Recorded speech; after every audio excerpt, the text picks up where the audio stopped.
Does the royal family have any actual surname? We all know Queen Elizabeth II, William, the Duke of Cambridge, and of course, everybody's favorite, Charles, the Prince of Wales. Do all these people have any actual surname? Well then, if you're here for a short answer, then yes. Officially, they belong to the House of Windsor. Therefore, their surname is also Windsor. But in practicality, it's a bit more complicated than that. You see, for the most part, royals don't really use a last name, which may not be too surprising actually, considering Queen Elizabeth, for example, needs no introduction at all. Everybody knows who she is, and that goes for the rest of the family. So for whatever reason, on really specific situations when they would actually need a surname, they can actually use either the royal house name or by a surname. And to make things somewhat tricky, these two aren't necessarily always the same. Which, yeah, I can see why this might be a little bit confusing, but don't worry, I'll explain it right away. But before we do so, please be sure to support my channel by subscribing, liking, or commenting. I would really appreciate it. But anyway, the main reason people don't really call the royal family by their surname is that its use is somewhat redundant. Surnames are used to distinguish people apart. And when someone's name is preceded by a royal title, that is, His or Her Majesty or Highness, frequently shows up in tabloids for better or for worse, and whose relative is the one and only sovereign of the UK in all of the Commonwealth realms. At that point, it's pretty clear you're talking about a member of the royal family. This is why the royal family didn't really have an official last name before the year of 1917. Of course, royals can belong to their respective royal houses and dynasties, but if we're really talking about specifically about surnames, in this case they're a different thing.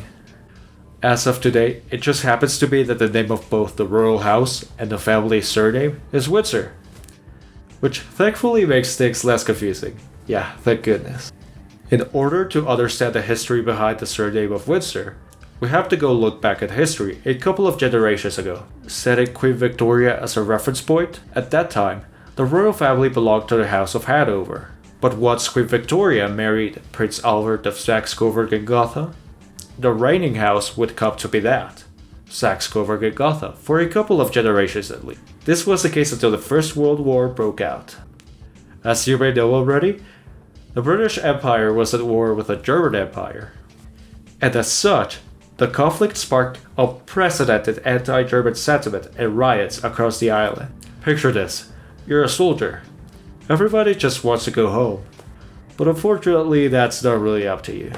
But then you hear that your hometown has been bombed by German aircraft. The heavy bombers used were named Gotha GB, which inconveniently enough is similar to the house of your monarch, Saxe-Coburg-Gotha. The crown knew pretty well this was an awkward situation. After all, Tsar Nicholas of Russia and Kaiser Wilhelm of Germany's monarchies were abolished. Now these two monarchs were actually cousins of George V, so the crown was pretty aware that the socio-political situation in Europe in general was pretty delicate. That's why King George V adopted Windsor as the name of both the royal house and now the surname of the family. Windsor of course comes from Windsor Castle, one of the many residencies of the royal family. And fun fact, I've actually been there before. It's pretty cool. But I digress. Because remember that beforehand, royals didn't really have a proper surname, but were actually known by their titles or the house they were from. For example, you have Queen Victoria of Hanover. Alright, but moving forward with the timeline, back when Elizabeth, our queen, was a princess, she married her husband Prince Philip. Traditionally speaking, she would have switched the royal house name and surname to that of her husband's, which is Mountbatten. But in the end, she chose to keep Windsor. In 1960, she declared in a Privy Council that her descendants would bear the surname of Mountbatten Windsor. So in this case, the Queen is technically a Windsor. Prince Philip was a Mountbatten, and her descendants are Mountbatten Windsor. In terms of surnames at least, although they all belong to the House of Windsor. Which yeah, might be a little bit confusing again, but you don't really have to worry about it. I mean, surnames aren't used at all. Because you see, members of the royal family who have a royal title don't really need to use it. There could only be one Prince of Wales at a time, for example. And this goes out for the rest of the royal titles. So I guess you can think of the royal titles acting as a sort of identification instead of surnames. And because most members of the royal family already have a title, with very few exceptions, the surnames go unused. Now, for the few occasions they've used their last name, for example, Prince Andrew and Anne, the Princess Royal, used the surname of Mountbatten-Windsor in official marriage registry entries. Prince William used the name when filing a lawsuit against a French magazine. Also, Prince Harry and Prince William used Wales for their military service, since that's supposed to be their father's designation. Wales in this case isn't used as a last name per se, but more of a title.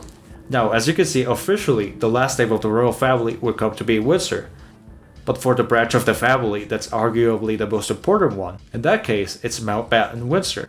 But in actual practicality, they don't really need one, because everybody knows who they are. If you've liked this video, please be sure to support my channel by either donating or maybe buying some merch.